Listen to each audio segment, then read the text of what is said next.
Mettons là que ça fait 10 fois que tu dis à ton enfant qu'il va être en retard parce que l'autobus ça s'en vient, puis il est encore sur le slow-mo. Mais moi, tout ce que je veux, là, c'est que mon enfant m'écoute. Que j'arrête de répéter 100 millions de fois parce que je me sens pas écoutée. C'est pas compliqué.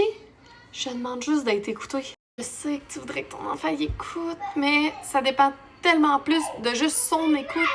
Ouais, mais là, attends, je pense que t'as plus besoin d'un exemple concret, mettons.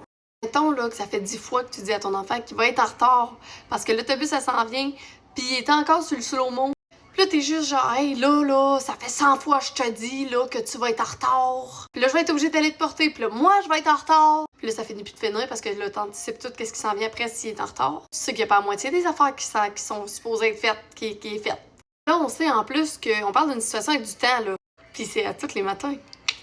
Fait que là, tu te mets à sa hauteur, puis vous faites un travail d'équipe, là. Ça sert à rien de répéter 100 000 fois. Ça sert à rien de crier. Si ton enfant est petit, tu y vas avec le jeu. Est-ce que c'est possible de le faire collaborer plus vite avec le jeu? OK, si c'est pas possible ou s'il est trop vieux pour le jeu, tu te demandes, mais c'est quoi le next step, là? Parce que là, si ça fait 4 matins que mon enfant manque l'autobus puis que je suis obligée d'aller le porter, ben moi, je suis obligée de prendre du temps. Donc, on dit à notre enfant qui a manqué l'autobus pour ce matin. Puis, une fois qu'on est dans l'auto puis que tout le monde est régulé, en tout cas, plus ou moins, parce que tu as le droit d'être fâché. Mais ça change pas rien au fait que tu dois pas avoir un comportement où est-ce que tu vas punir ton enfant puis est-ce qu'il comprendra pas l'importance de son geste. Donc, on y va avec une conséquence logique. Ça fait X temps que tu manques l'autobus, le matin, tu n'es pas prêt. Donc maintenant, je vais te lever tant de temps avant pour être sûr que tu es prêt pour l'autobus. Si c'est pas possible de se lever avant parce qu'on se lève énormément de bonne heure déjà, le soir, tu vas me redonner du temps, le temps que j'ai manqué ce matin pour me rendre au travail.